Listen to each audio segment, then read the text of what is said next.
kababayan, nauunawaan ko ang galit at pagkadismaya ninyo.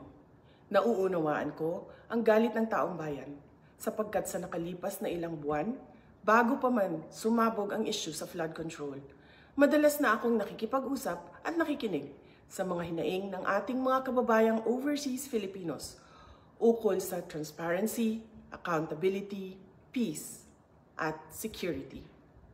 Nauunawaan ko ang galit ng taong bayan dahil nasaksihan ko mismo kung paano minanipula ng House of Representatives ang budget ng Department of Education.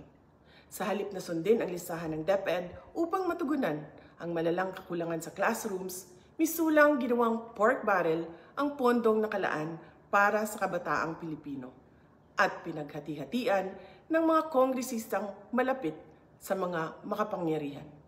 Pinili kong huwag sumali sa panggagago sa taong bayan. Sa aking pagbitiw bilang kalihim ng DepEd, ininda ko ang kaliwat kanan na atake kasama na ang impeachment para lamang mapagtakpan nila ang katiwalian sa 2025 budget. The President now faces a profound crisis of confidence, especially in the way these corruption investigations are being handled, which appear to lack both direction and resolve. We also seek clear answers on how a budget that deprived Filipinos of billions and billions of pesos was approved under his watch. Kaisa ako ng milyong-milyong Pilipinong nadismaya at nandidiri sa pamahalaang lulong sa insekuridad at walang kabusugang kasakiman. Ang karapatan nating magsalita at magpahayag ang sandigan ng demokrasya.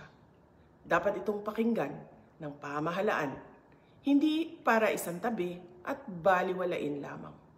We Filipinos deserve better. Shukran.